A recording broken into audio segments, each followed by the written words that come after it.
Conditions. Babysitting is hell. Come on, honey. Your great-granddad isn't scary, said Max, king of vampires, to his little princess of vampires, Astrid. Yeah, mother knocked on his home door. A grim reaper answered. Hi, Astra. Hi, Max. Hi, Astrid. Come in, said the reaper. Hi, Blake, you're looking a bit thin today. Joked Max, seeing his friend. Ha ha, said Blake humorlessly, as they went inside the house. Is Angela at home? Asked Max. Angela was Blake's wife. No, she's shopping for clothes, or shoes, or whatever women shop for, said Blake, awkwardly. Oh no, said Blake's granddaughter Astra. Thanks for looking after Astrid, Blake, Max said to his best friend. When will you be back from the vampire convention? Said Blake. Mid-Notish, said Astra. Now, Astrid, you be good for great-granddad.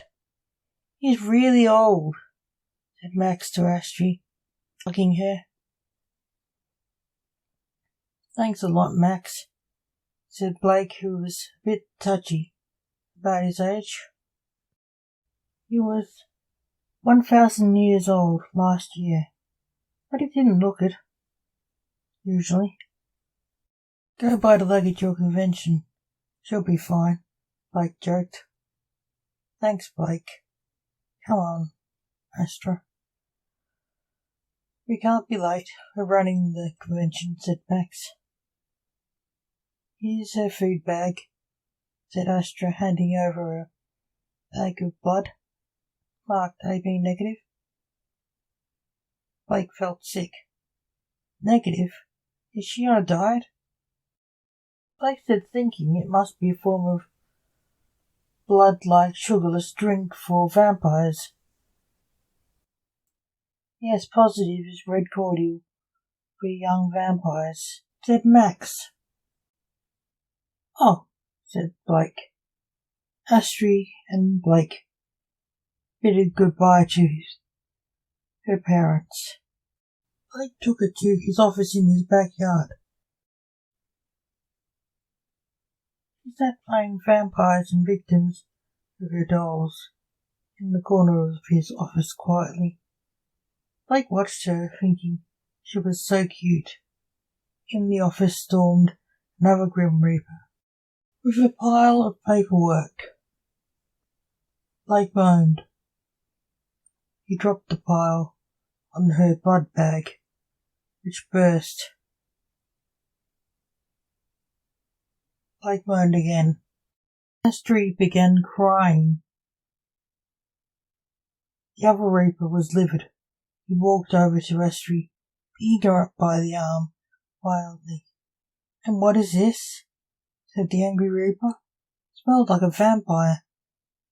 She screamed in terror. It's my great-granddaughter.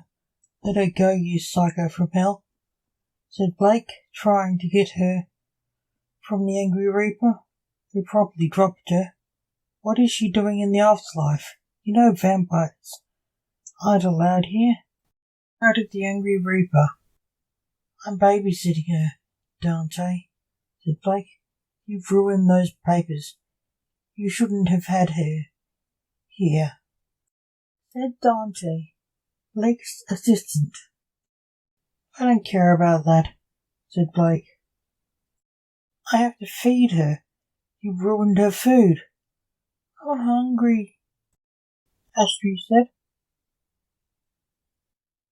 Later. I don't care what you say.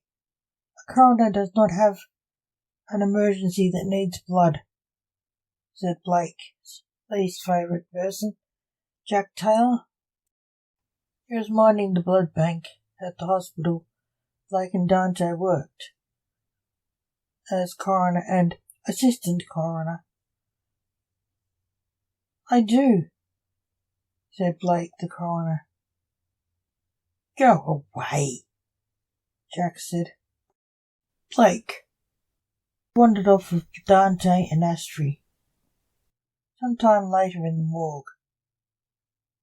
Positive, Blake said. Another positive, Dante said. We got a negative here, said Blake, but it's a no. Positive, Dante said. Negative, and it's AB. We have a donor, said Blake. They drained a quart of blood from the corpse and fed it to Astrid, and took Astrid home to Blake's house.